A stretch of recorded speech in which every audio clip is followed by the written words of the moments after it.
So ಇವಾಗ again coming back to cervical spondylosis, ಇವಾಗ disc prolapse ಏನು ಸರ್ಜರಿ ಬಗ್ಗೆ ಮಾತಾಡಿದ್ವಿ.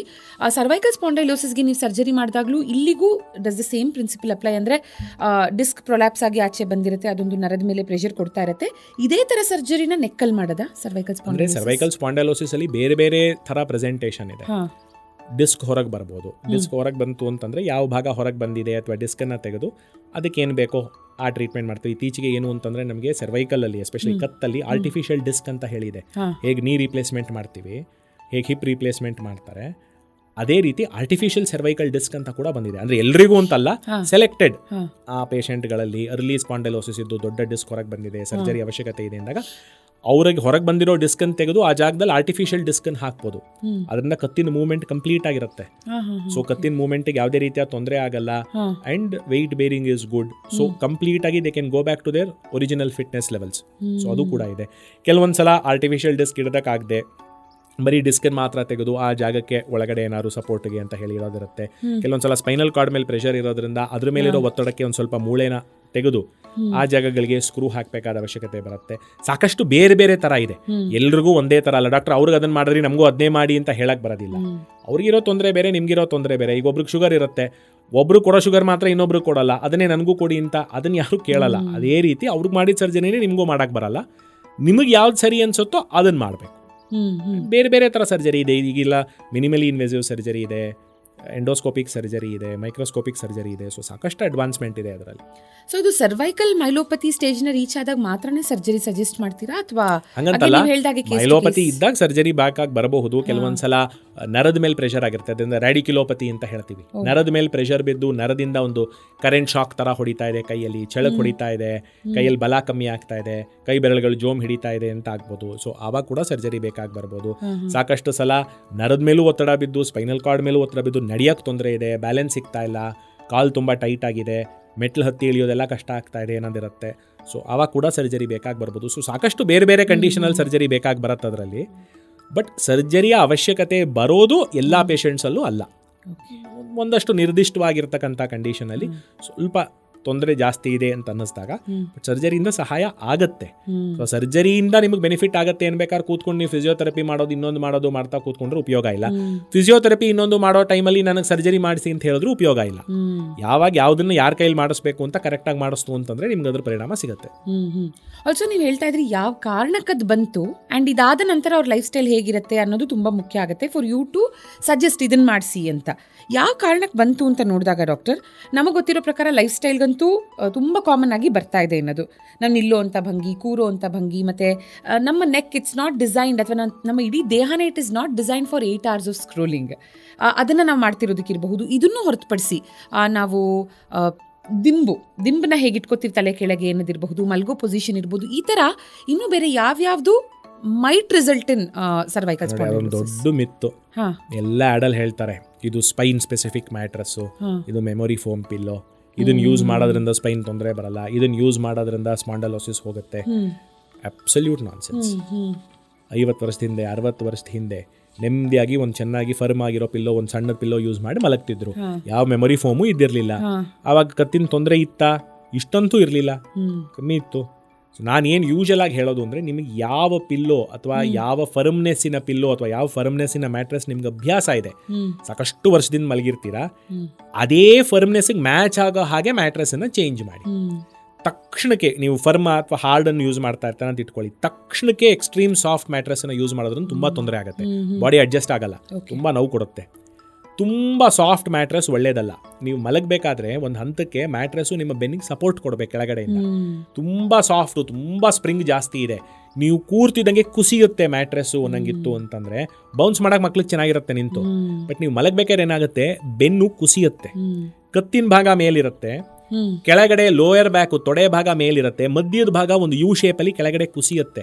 ಬೆನ್ನಿನ ಮೇಲೆ ಭಾರ ಜಾಸ್ತಿ, ಅದು ಒಳ್ಳೇದಲ್ಲ. ಒಂದು ಹಂತಕ್ಕೆ ಬೆನ್ನಿಗೆ ಸಪೋರ್ಟ್ ಕೊಡಬೇಕು, ಬೆನ್ನು ನೇರ ಇರಬೇಕು ಮಲಗಬೇಕಾದ್ರೆ, ಕುಸಿಬಾರ್ದು ಕೆಳಕ್ಕೆ. ಇದೇ ಹಂತಕ್ಕೆ ನಾ ಹೇಳೋದು ಜನಕ್ಕೆ ಬೀನ್ ಬ್ಯಾಗಲ್ಲಿ ಕೂರಬೇಡಿ ಅಂತೀನಿ.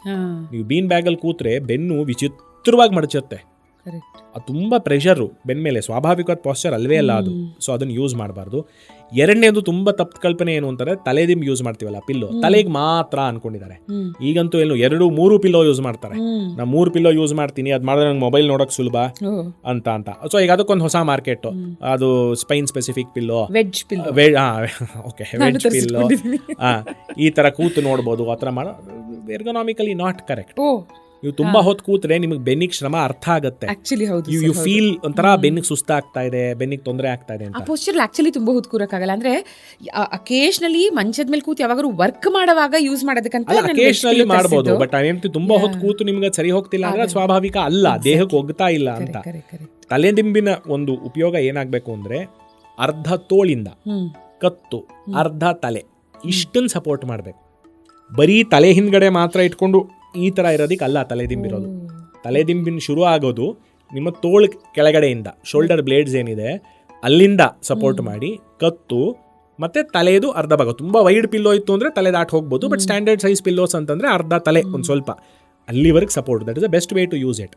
ತುಂಬ ಜನ ಏನು ಮಾಡ್ತಾರೆ, ತಲೆ ಕೆಳಗೆ ಮಾತ್ರ ಇಟ್ಕೋತಾರೆ, 2-3 ಇಟ್ಕೊಂಡು ಮೊಬೈಲ್ ನೋಡೋಕ್ಕೆ ಸಹಾಯ ಆಗುತ್ತೆ ಅಂತಾರೆ.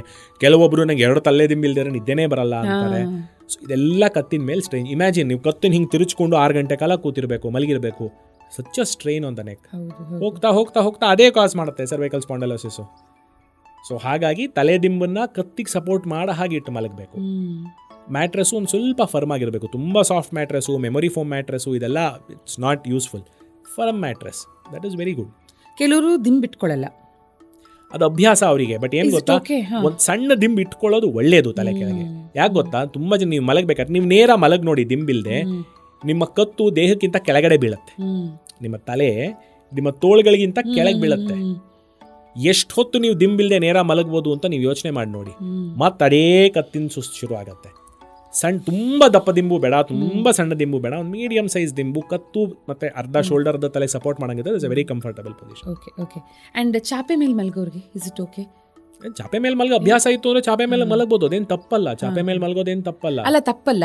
ಈ ಸಾಫ್ಟ್ ಮ್ಯಾಟ್ರೆಸ್ ಬಗ್ಗೆ ಏನ್ ಮಾತಾಡಿದ್ವಿ, ಸಡನ್ ಟ್ರಾನ್ಸಿಷನ್ಸ್ ಮಾಡಬಾರ್ದು. ನೀವೀಗ ಫರ್ಮ್ ಮ್ಯಾಟ್ರೆಸ್ ಮಲ್ತಿದ್ರ, ನಾಳೆ ನಾನು ನೆಲದ ಮೇಲೆ ಮಲಗ್ತೀನಿ, ಚಾಪೆ ಮೇಲೆ ಮಲಗ್ತೀನಿ ಅಂತಂದ್ರೆ ಎಲ್ಲ ಮೂಳೆ ಕೀಲು ಎಲ್ಲ ನಂಬರ್ ಬರಕ್ಕೆ ಶುರು ಆಗುತ್ತೆ.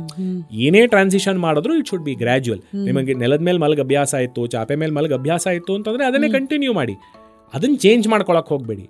ನೀವು ನೆಲದ ಮೇಲೆ ಮಲಗ್ತಿದ್ದೆ, ನಾಳೆ ನಾನು ಫುಲ್ ಮೆಮೊರಿ ಫಾರ್ಮ್ ಮ್ಯಾಟ್ರೆಸ್ ಅಲ್ಲಿ ಮಲಗ್ತೀನಿ ಅಂದ್ರೆ ಖಂಡಿತ ಟ್ರಬಲ್ ಆಗುತ್ತೆ. Transition should be slow.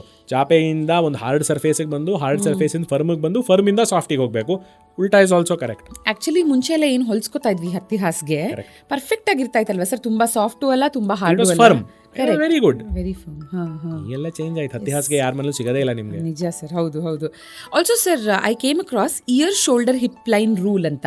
ಅಂದ್ರೆ ಇವಾಗ ಏನಾಗುತ್ತೆ, ಇವಾಗ ನೀವು ಹೇಳ್ದಂತೆ ಇದೇ ವಿಷಯನ ಒಂದು ರೂಲಲ್ಲಿ ಹಾಕಿ ಹೇಳಿದಾಗ ಅಥವಾ ಒಂದು ಫಾರ್ಮ್ಯುಲಲ್ಲಿ ಹಾಕಿ ಹೇಳಿದಾಗ ಮೇ ಬಿ ಜನರಿಗೆ ಅರ್ಥ ಮಾಡಿಸೋದು ಈಸಿ, ಪೋಸ್ಚರ್ ಎರ್ಗೊನಾಮಿಕಲಿ ಹೇಗಿರಬೇಕು ಅಂತ. So ear shoulder hip line rule ಏನಂದ್ರೆ, ಇಯರ್ ನಮ್ಮ ಶೋಲ್ಡರ್ಗೆ ಅಬವ್, ಡೈರೆಕ್ಟ್ ಆಗಿ it should be above our shoulder ಅಂತ, and shoulder should be above our hip ಅಂತ, ಚಿನ್ ಸ್ಲೈಟ್ಲಿ ಟಕ್ಡ್ ಅಂತೆ, ಹಿಂಗಲ್ಲ ಬಟ್ ಹೀಗೆ, ಸ್ಪೈನ್ ನ್ಯೂಟ್ರಲ್ ನಾಟ್ ಸ್ಲೌಚ್ಡ್.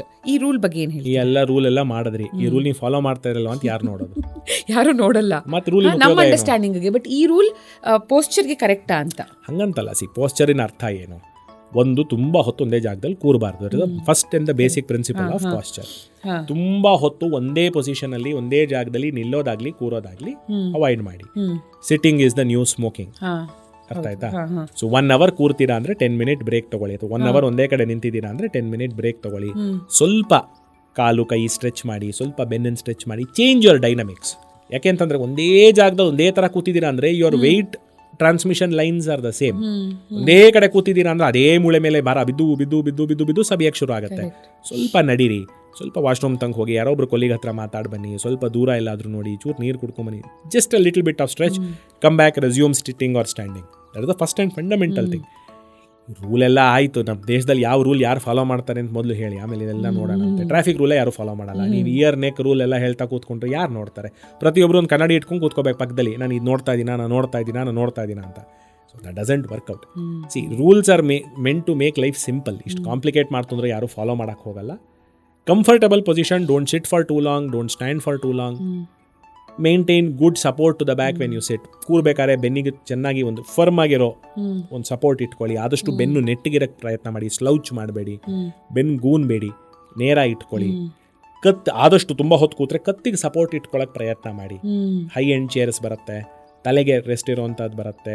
ಸಿಸ್ಟಮಲ್ಲಿ ವರ್ಕ್ ಮಾಡೋರಿಗೆ ಒಂದು ಸ್ವಲ್ಪ ಸಿಸ್ಟಮ್ನ ಎತ್ತರ ಮಾಡ್ಕೊಳ್ಳಿ. ಕಣ್ಣಿನ ಲೆವೆಲ್ ಅಲ್ಲ, ಕಣ್ಣಿನ ಲೆವೆಲ್ಗಿಂತ ಒಂದು ಸ್ವಲ್ಪ ಕಮ್ಮಿ ಸಿಸ್ಟಮ್ ಇಟ್ಕೊಳ್ಳಿ. 1 ಗಂಟೆ ಕಾಲ ಕೂತ್ಕೊಂಡ್ರೆ ಒಂದು 10 ನಿಮಿಷ ಬ್ರೇಕ್ ತೊಗೊಳ್ಳಿ. ತುಂಬ ಹೊತ್ತು ಒಂದೇ ಜಾಗದಲ್ಲಿ ಕೂರಬೇಡಿ, ಸ್ಲೌಚ್ ಮಾಡಬೇಡಿ. ಕಾಲಿಗೆ, ಬೆನ್ನಿಗೆ, ತಲೆಗೆ, ಕತ್ತಿಗೆ ಸ್ವಲ್ಪ ಸ್ಟ್ರೆಚಸ್ ಮಾಡಿ.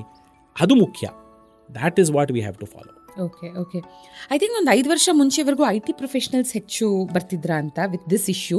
ಬಟ್ ಇವತ್ತಿನ ದಿನ ಮೋಸ್ಟ್ ಆಫ್ ಅಸ್ ನಮ್ಮ ಕೆಲಸಗಳು ಲ್ಯಾಪ್ಟಾಪ್ಸಲ್ಲಿ ಆ್ಯಂಡ್ ಮೊಬೈಲ್ ಸ್ಕ್ರೋಲಿಂಗಿಂದ I think life style professionals ಇನ್ನು ಪಾಪ ಅವ್ರ ಕೆಲಸದ ನೇಚರೇ ಅದು. ಅವ್ರು ಎಷ್ಟು ಎಕ್ಸ್ಟ್ರೀಮ್ಸ್ ಗೊತ್ತಾ. ಒಂದು ಆಯಾಮ ಏನು ಅಂತಂದರೆ ಪಾಪ 12 ಗಂಟೆ 14 ಗಂಟೆಗೆಲ್ಲ ಕೂತ್ಕೋಬೇಕಾಗಿ ಬರುತ್ತೆ. ಅವ್ರಿಗೆ ಅದು ತೊಂದರೆಗಳಿದೆ, ಪಾಪ ಅವ್ರಿಗೆ ಟಾರ್ಗೆಟ್ಸ್ ಇದೆ, ಅವ್ರು ಕೂರಲೇಬೇಕಾದ ಪರಿಸ್ಥಿತಿ. ಎರಡನೇದು ಅವ್ರ ಟೈಮ್ ಝೋನೇ ಒಂದು ವಿಚಿತ್ರ. ಅವ್ರ ಪಾಪ ಯಾವುದೋ US ಕಂಪ್ನಿ ಕೆಲಸ ಮಾಡ್ತಾ ಇರ್ತಾರೆ, ಅವ್ರ ಶಿಫ್ಟ್ ಶುರು ಆಗೋದೇ ರಾತ್ರಿ 11 ಗಂಟೆ ಅಂತಾರೆ, ಅಥವಾ ರಾತ್ರಿ 8 ಗಂಟೆಗೆ ಶುರು ಮಾಡ್ತಾರೆ, ಬೆಳಗಿನ ಜಾವ 3-3:30 ತನಕ ಕೆಲಸ ಮಾಡ್ತಾರೆ, ಆಮೇಲೆ ಹೋಗಿ ಮಲಗ್ತೀವಿ ಅಂತಾರೆ. ಪಾಪ work place environment is tough for a lot of them. So ಕೂರೋದ್ರಿಂದ ತೊಂದರೆ ಇದ್ದಿದ್ದೇನೆ. ಸಣ್ಣ ಪುಟ್ಟ ಪ್ರಿನ್ಸಿಪಲ್ಸು. ಇವಾಗ ನಮ್ಮದು ಎಲ್ಲರ ಕೆಲಸನೂ ಕೂರೋದೇ ಆಗಿಬಿಟ್ಟಿದೆ. ಯಾರು ಆ್ಯಕ್ಟಿವ್ ಆಗಿ ನಡೆದಾಡ್ಕೊಂಡು ಮಾಡೋ ಕೆಲಸ ಇಲ್ಲ. ಕೂರ್ಬೇಕಾದ್ರೆ ಎಲ್ಲಿಂದ್ರಲ್ಲಿ ಕೂರ್ತೀವಿ, ಸಿಕ್ಕಿದ ಜಾಗದಲ್ಲಿ ಕೂರ್ತೀವಿ. ನಂಗೆ ಅದು ಕಂಫರ್ಟಬಲ್ಲು, ನಾನು ಅಲ್ಲಿ ಕೂರ್ತೀನಿ. ಯಾವುದೋ ಮರದ ಕೆಳಗಡೆ ಹೋಗೋದು, ಮರದ ಕೆಳಗೆ ವರ್ಷಾನ್ಗಟ್ಲೆ ಕೂತು ಅಭ್ಯಾಸ ಇರಲ್ಲ. ಹೊಸದಾಗಿ ಯಾವುದೋ ಒಂದು ರೀಲ್ ನೋಡಿ ಮರದ ಕೆಳಗಡೆ ಕೂತ್ಕೊಳ್ಳೋದ್ರಿಂದ ಏನೋ ಜಾಸ್ತಿ ಇದಾಗ್ಬಿಡುತ್ತೆ ಇವಾಗ ಅಂಥೇಳಿ ಇದ್ದಕ್ಕಿದ್ದಂಗೆ ಹೋಗಿ ಕೂರ್ತೀನಿ, ನಾನು ಮಾಡ್ತೀನಿ, ಎಲ್ಲ ಮಾಡ್ತೀವಿ.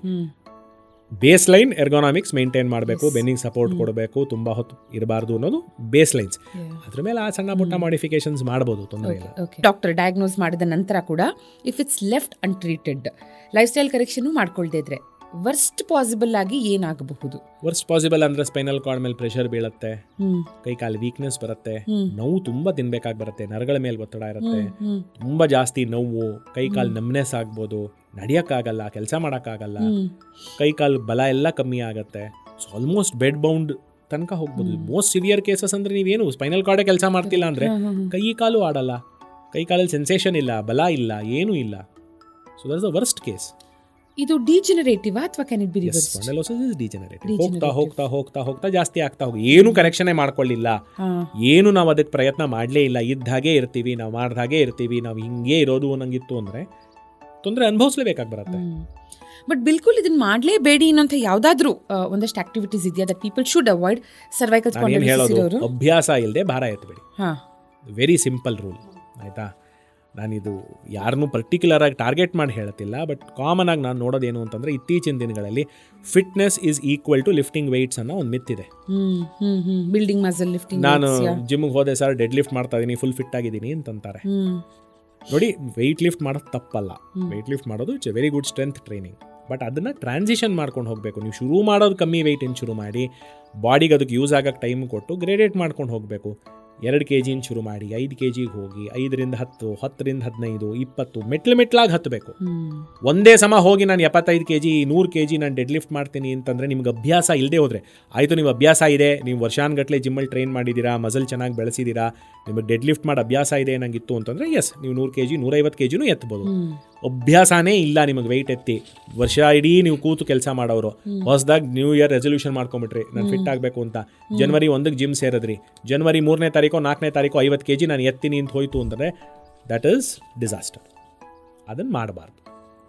ಅಭ್ಯಾಸ ಇಲ್ಲದೆ ವೆಯ್ಟ್ ಎತ್ತಬಾರ್ದು, ಅಭ್ಯಾಸ ಮಾಡ್ಕೋಬೇಕು. ಎರಡನೇದು, ವೆಯ್ಟ್ ಎತ್ತಬೇಕಾದ್ರೆ ಪಾಸ್ಚರ್ ಇಸ್ ವೆರಿ ಇಂಪಾರ್ಟೆಂಟ್. ಯಾರು correct way of lifting weight ಹೇಳ್ಕೊಡ್ಬೇಕು ನಿಮಗೆ. ಪಕ್ಕದಲ್ಲಿ ನಿಂತು ನಿಮಗೆ ಕರೆಕ್ಟ್ ಪಾಸ್ಚರ್ ಸ್ಟ್ರೈಟ್ ಮಾಡಬೇಕು, ಬೆನ್ನಿಗೆ ಸ್ಟ್ರೈಟ್ ಇರಬೇಕು, ಹಿಪ್ ಹೇಗೆ ಬಗ್ಬೇಕು, ಮಂಡಿ ಅಲೈನ್ಮೆಂಟ್ ಹೇಗಿರಬೇಕು, ಕಾಲುಗಳು ಎಷ್ಟು ದೂರ ಇರಬೇಕು, ಹೇಗೆ ಗ್ರಿಪ್ ಹಿಡ್ಕೋಬೇಕು. There are lot of techniques. ಸುಮ್ಮನೆ ಒಂದು ವೆಯ್ಟ್ ಎತ್ಬಿಟ್ರೆ ಫಿಟ್ನೆಸ್ ಆಗ್ತೀನಿ ಅಂತ ತುಂಬ ತಪ್ಪದು. ಅದಕ್ಕೊಂದು ಸೈನ್ಸ್ ಇದೆ, ಅದಕ್ಕೆ ಹಿಂದಿನ ಒಂದು ಪಾಸ್ಚರ್ ಇದೆ, ಅದು ಎಲ್ಲನೂ ಪಾಸ್ಚರ್ ಡಿಪೆಂಡೆಂಟು. ಅದನ್ನು ಮಾಡಬೇಕು. ವೆಯ್ಟ್ ಎತ್ತಿ ಕರೆಕ್ಟಾಗಿ ಎತ್ತಿ ನಿಧಾನಕ್ಕೆ ಜಾಸ್ತಿ ಮಾಡ್ಕೊಂಡು ಹೋಗಿ, that is good for fitness. ಅಭ್ಯಾಸ ಇಲ್ಲದೆ ತಪ್ಪು ಪಾಸ್ಚರಲ್ಲಿ ವೆಯ್ಟ್ ಎತ್ತೋದು ಇಸ್ ಎ ಸ್ಟ್ರಿಕ್ಟ್ ನೋನೋ, ತುಂಬ ತಪ್ಪು. ಇನ್ನೊಂದು ಹೊಸ ಟೆಂಡೆನ್ಸಿಗೆ ಏನು ಅಂತಂದರೆ, ಒಂದು ಹೊಸ ಬೈಕ್ ತೊಗೋತಾರೆ, ನಡೀರಿ ಲಾಂಗ್ ಡ್ರೈವ್ ಹೋಗೋಣ ಅಂತಾರೆ. If you are not used to long drives, ನಮ್ಮ ರೋಡ್ಗಳು ಚೆನ್ನಾಗಿಲ್ಲ, so 200 kilometre 300 kilometre long drive ಹೋಗೋದು ಬೆನ್ನಿಗೆ ತುಂಬ ತೊಂದರೆ. ಸಣ್ಣ ಸಣ್ಣ ಸಣ್ಣ ಹಂಪು ಗಿಂಪು ಎತ್ತಾಕೋದು, ಸಣ್ಣ ಬ್ರೇಕ್ ಹಾಕೋದು ಬೆನ್ನಿಗೆ ತೊಂದರೆ. ಲಾಂಗ್ ಡ್ರೈವ್ ಹೋಗಬೇಡಿ ಅಂತಲ್ಲ, ಲಾಂಗ್ ಡ್ರೈವ್ ಹೋಗೋಕ್ಕಿಂತ ಮುಂಚೆ ಸ್ವಲ್ಪ ಶಾರ್ಟ್ ಡ್ರೈವ್ಸ್ಗೆ ಹೋಗಿ ಅಭ್ಯಾಸ ಮಾಡ್ಕೊಳ್ಳಿ. ಬೆನ್ನಿನ ಎಕ್ಸಸೈಸ್ ಮಾಡಿ, ಸ್ವಲ್ಪ ಫಿಟ್ನೆಸ್ ಬೆಳೆಸ್ಕೊಳ್ಳಿ, ಸ್ವಲ್ಪ ವಾಕ್ ಮಾಡಿ, ಸ್ವಲ್ಪ ಸ್ಟ್ರೆಚಸ್ಸು, ಸ್ವಲ್ಪ ಕೋರ್ ಸ್ಟ್ರೆಂಥನಿಂಗು, ಇದೆಲ್ಲ ಮಾಡ್ಕೊಂಡು ಆಮೇಲೆ ಲಾಂಗ್ ಡ್ರೈವ್ ಹೋಗಿ. ಹೋಗಲೇಬೇಡಿ, ಮಾಡಲೇಬೇಡಿ ಅನ್ನೋದಿಲ್ಲ, ಬಟ್ ಮಾಡೋದಕ್ಕೆ ಮುಂಚೆ ಒಂದು ಸ್ವಲ್ಪ ತಯಾರಿ ನಡೆಸಿ. ಅದಕ್ಕೆ ತಯಾರಿನೇ ಇಲ್ಲದೆ ಏನೂ ಓದದೆ ಹೋಗಿ ಪರೀಕ್ಷೆ ಯಾರೂ ಪಾಸ್ ಮಾಡೋಕ್ಕಾಗಲ್ಲ. ಹಾಗೇನೆ ತಯಾರಿ ಇಲ್ಲದೆ ಯಾವುದೇ ಕೆಲಸ ಮಾಡೋಕ್ಕಾಗಲ್ಲ. ಅದಕ್ಕೆ ಪ್ರಾಮುಖ್ಯತೆ ಕೊಡಬೇಕು.